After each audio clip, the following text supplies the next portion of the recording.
প্রথমেই প্রথম আলো বার্তার পর্দার সমস্ত দর্শকদের জানাই শুভেচ্ছা, অভিনন্দন, শুভকামনা। আর এই পবিত্র ঈদে সমস্ত সেই আমাদের মুসলিম ভাই বোনেদের জানাই অভিনন্দন। আজকে কয়েকটা প্রতিবেদন দেবো, হাড় হিম করা প্রতিবেদন।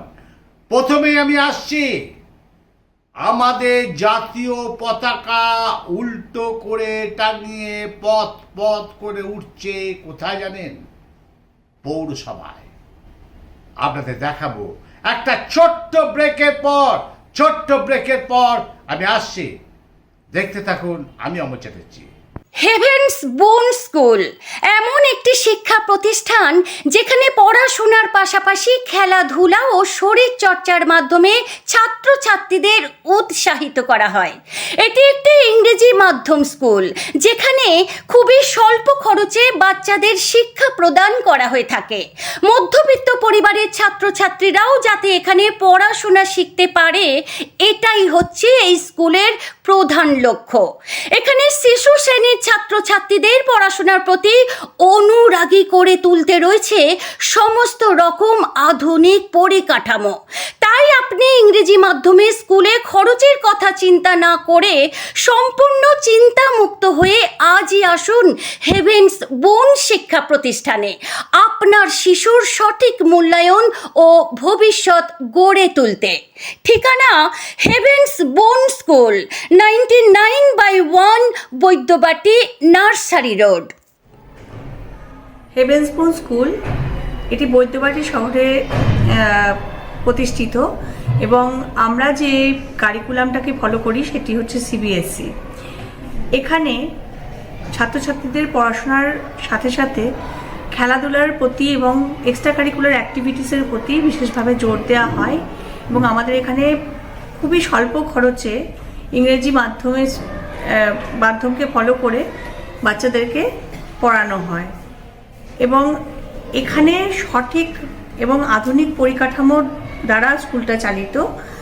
আমাদের বিশেষ যেসব ফেসিলিটিসগুলো আছে তার মধ্যে আমাদের ফায়ার এক্সটিংগুইশার আছে এবং এখানে নতুনভাবে শিশু শ্রেণীর স্টুডেন্টদের কথা ভেবে এখানে কিডস জোন এবং প্লে জোন বিশেষভাবে গঠন করা হয়েছে এবং আরও অত্যাধুনিক পদ্ধতিতে যারা বাচ্চারাও স্বল্প খরচে শিক্ষার সুবিধা পায় সেদিকে নজর রাখা হচ্ছে। হেভেন্স বোন স্কুল বৈদ্যবাটিতে আমাদের যে স্কুলটা আমরা পড়েছি, এই স্কুলটা শুধু একমাত্র যে পয়সাওয়ালা লোকেরাই স্টুডেন্টরা ভর্তি হবে সেটা নয়, এখানে সাধারণ মধ্যবিত্ত ঘরের বাচ্চারাও ভর্তি হতে পারবে এবং রিজনেবল অ্যাডমিশন চার্জ নিয়েই আমরা স্কুলটা করেছি। আমাদের এটা প্রতিজ্ঞা এবং আমার স্কুলের যারা টিচার আছে তাদেরও একটা এই ভাবনা যে স্কুলটা বৈদ্যবাটি এই শহরের মধ্যে বেস্ট স্কুল আগামী দিনে আমরা হেভেন্স বোনটাকে গড়ে তুলব, এইভাবেই আমরা অঙ্গীকার করছি।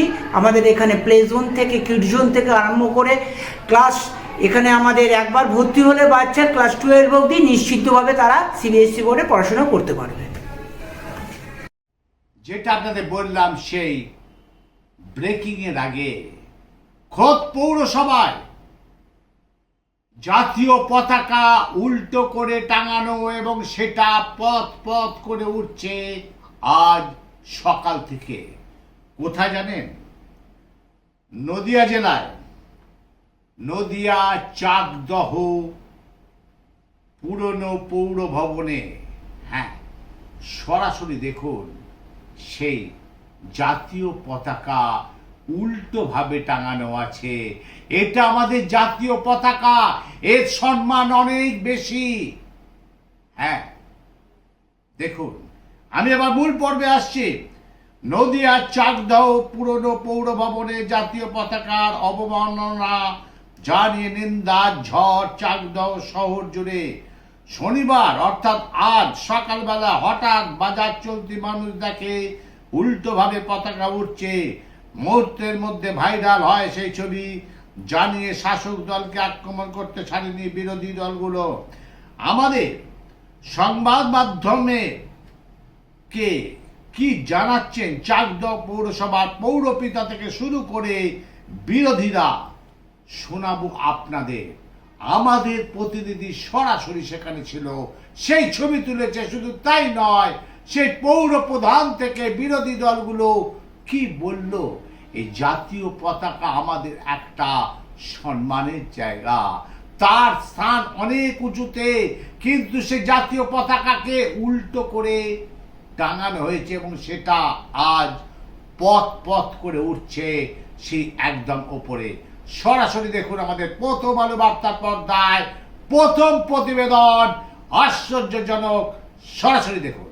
এবার একটা দেখুন, সেন্টিমেন্টাল একটা প্রতিবেদন দিচ্ছি আপনাদের সামনে। আচ্ছা, আপনাদের মনে পড়ে সেই যাদবপুর কাণ্ডে সৌম্যদীপ কুণ্ডুর কথা, যে বাড়িতে রাত দুপুরে ফোন করেছিল, মা আমি ভালো নেই। হ্যাঁ,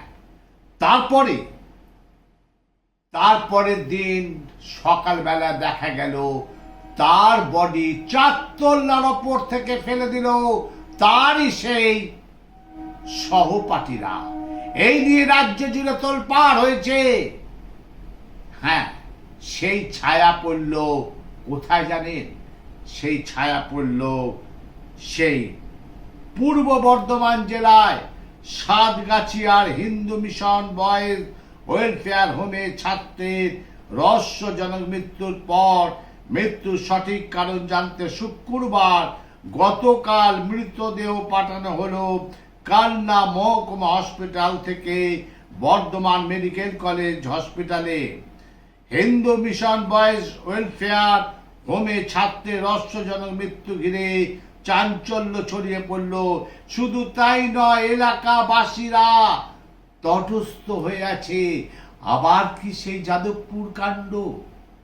আবার সেই তার ছায়া পড়ল এই পূর্ব বর্ধমানে।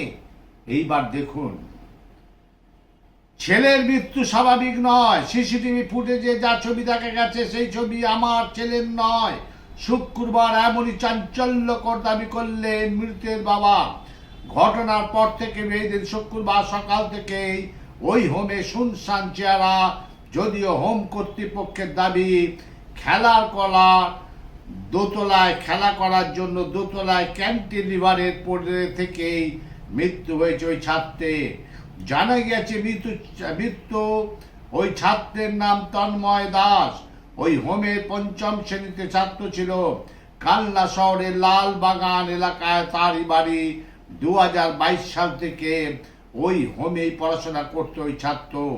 তবে কড়া নিরাপত্তার মধ্যে হোমের মধ্যে ছাত্রের কিভাবে মৃত্যু ঘটল, শুরু হলো তারই তদন্ত। আজ শুক্রবার ওই হোমে তদন্তে যান কালনা থানার আইসি এও এবং এসডিপিও। পরিদর্শনে যান বিধায়ক দেবপ্রসাদ বাগও। পরবর্তী সময় এই দিন দুপুর 2টো নাগাদ সেখানে যান মাস এডুকেশন ডিরেক্টর উপালি রায় সহ 2 সদস্যের প্রতিনিধি দল। তারা পুরো বিষয়টি তদন্ত করে দেখবে। তাহলে বুঝতে পারলেন, সেই যাদবপুর কাণ্ডের ছায়া পড়ল পূর্ব বর্ধমান। কি অবস্থা! এইবার শুনুন আমাদের প্রথম আলো বার্তার পর্দায়। আমরা ছেড়ে দেবার ছেলে নই, আর আমরা মিনমিনে চ্যানেল নই। আমরা ধরে নেব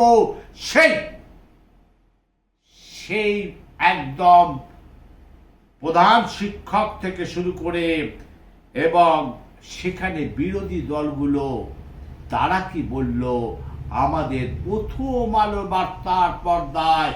সরাসরি শুনুন তাদের বক্তব্য।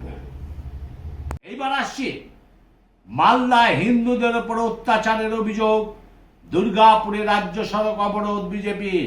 মালদা মোথাবাড়িতে হিন্দুদের উপর হওয়া নৃশংস বর্বর অত্যাচারের বিরুদ্ধে দুর্গাপুর বাঁকুড়া মোড়ের কাছে রাজ্য সড়ক অবরোধ বিজেপি।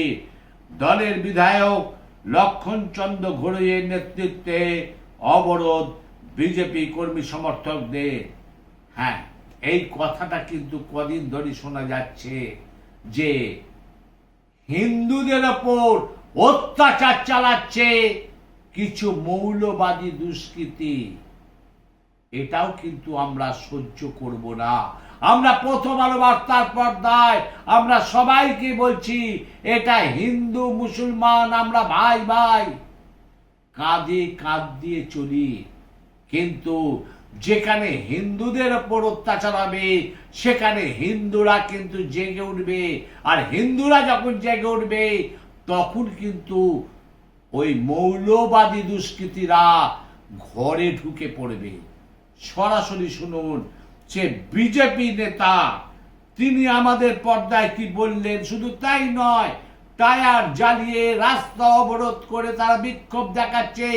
অবশ্যই বিক্ষোভ দেখাবে, কারণ হিন্দুদের উপর অত্যাচার হচ্ছে।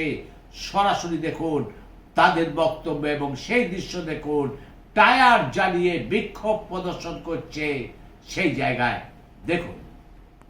এবার আসছি, আপনাদের নিয়ে যাচ্ছি একদম দিল্লি সংসদ ভবনে। হ্যাঁ, পশ্চিমবঙ্গে পদ্ম ফুটবে, পশ্চিমবঙ্গে চালু হবে আয়ুষ্মান ভারত প্রকল্প। গতকাল সংসদে বলেছেন কেন্দ্রীয় স্বরাষ্ট্রমন্ত্রী অমিত শাহ।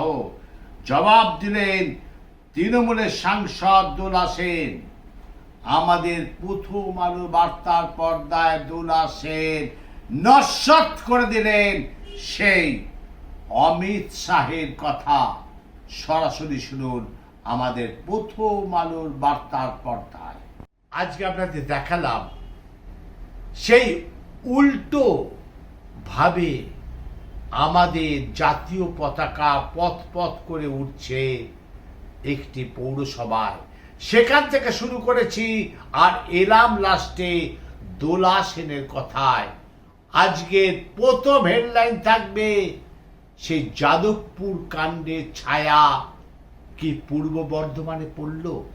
হ্যাঁ, হিন্দু মিশন বয়েজ ওয়েলফেয়ার হোমে ছাত্রের রহস্যজনক মৃত্যু, সে চারতলা থেকে পড়েছে।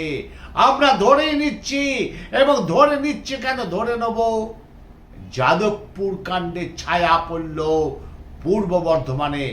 দেখতে থাকুন এই ধরনের প্রতিবেদন প্রত্যেক দিন প্রথম আলো বার্তার পর্দা থেকে শুনতে পাবেন। আর দেখতে থাকুন, সঙ্গে থাকুন, পাশে থাকুন। আমি অমর চ্যাটার্জি।